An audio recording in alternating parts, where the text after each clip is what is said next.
menyatakan berhenti.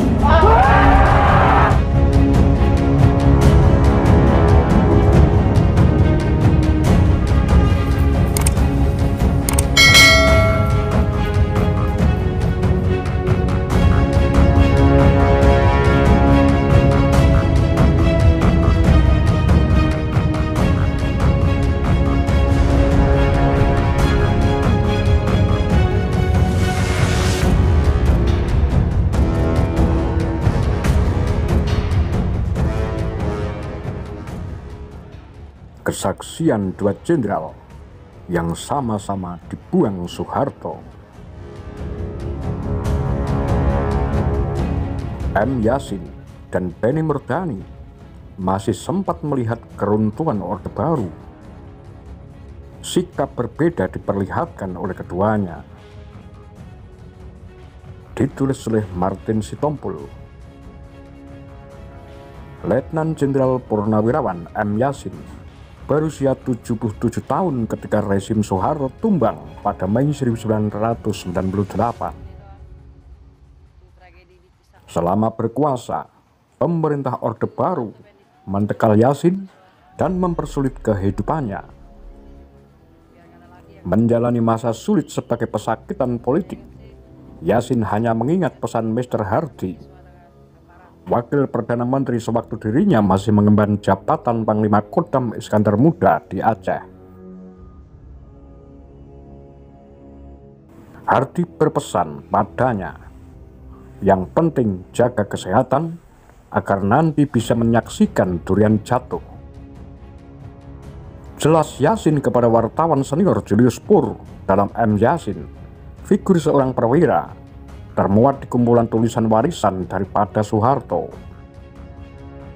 Tanpa mengubah nada bicaranya, Yasin menambahkan, "Benar kan, duriannya sekarang sudah lengser ke bawah."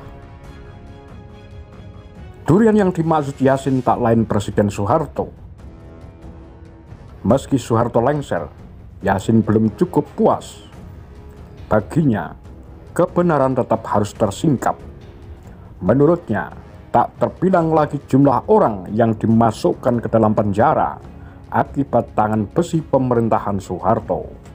Juga orang-orang yang lenyap entah kemana.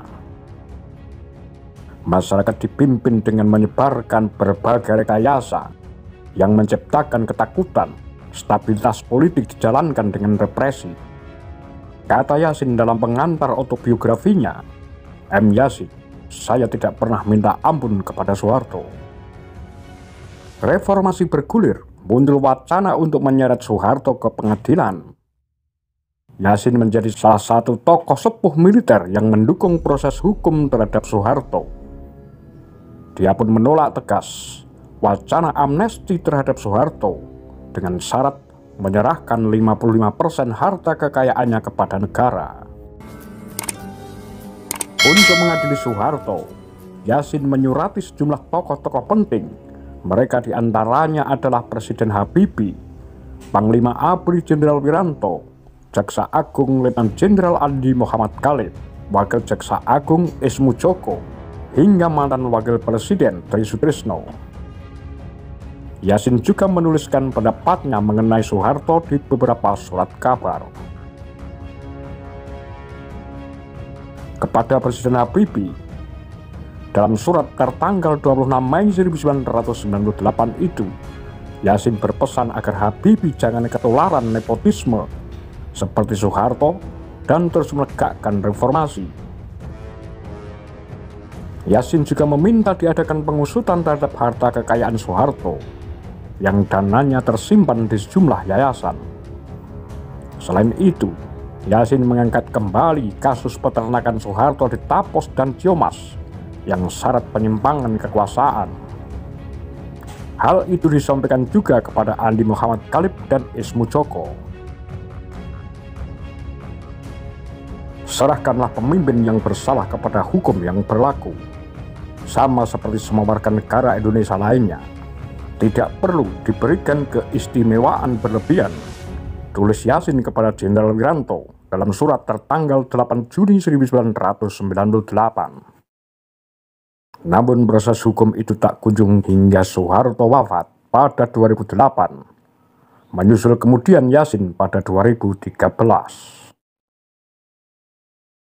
Nasib loyalis tanpa batas LB Murdani.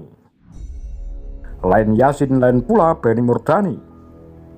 Pada awal 1990, Soeharto yang mulai merapat ke kalangan Islam tak lagi membutuhkan Benny sebagai penjaga, sekaligus orang kepercayaan. Benny terdepak lantaran menyarankan Soeharto untuk memperhatikan bisnis anak-anak dan mantunya yang sudah keluar jalur. Merasa keluarganya diserang, Soeharto tersinggung. Pelan-pelan peran Benny dilucuti, si Raja Intel pun tersingkir. Roda hidup terus berputar. Pada Mei 1998, giliran Soeharto yang tersingkir dari tampuk kekuasaan. Bagaimana sikap Benny? Alih-alih ikut menjungkalkan Soeharto, Benny tetap memperlihatkan diri sebagai loyalis.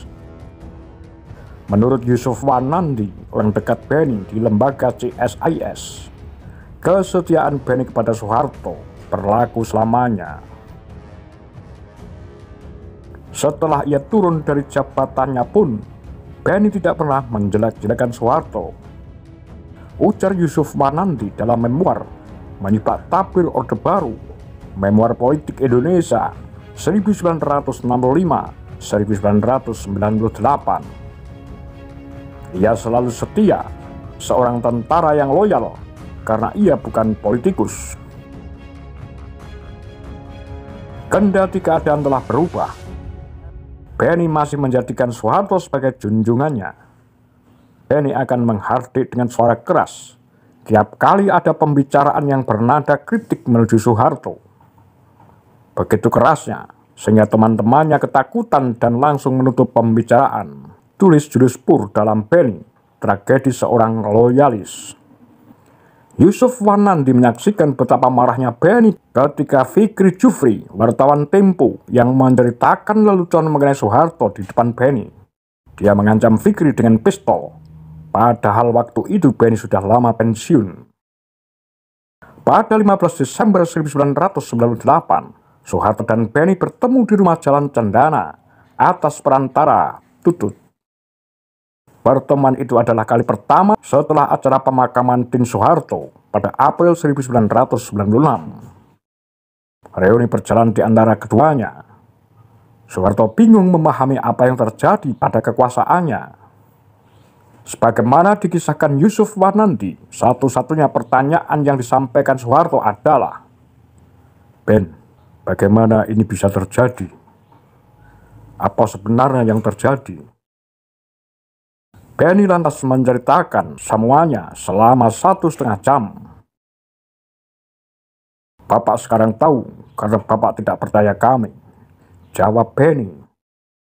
Yang dimaksud Benny, kami adalah tentu saja ABRI. Patron dan klien yang sempat menjauh itu pada akhirnya berdamai. Pada 29 Agustus 2004, Soeharto menyempatkan melayat ke rumah Benny. Di depan jenazah Benny yang telah mendahului, Soeharto membacakan doa buat loyalisnya yang sempat dia buang. Kesetiaan Benny kepada Soeharto tidak pernah luntur dan tetap dengan kesetiaan luar biasa dibawa sampai ke liang kubur. Tulis Julius Pur. Apa pendapat Anda? Demikian Kura-Kura, Tagar Lambe Sundho.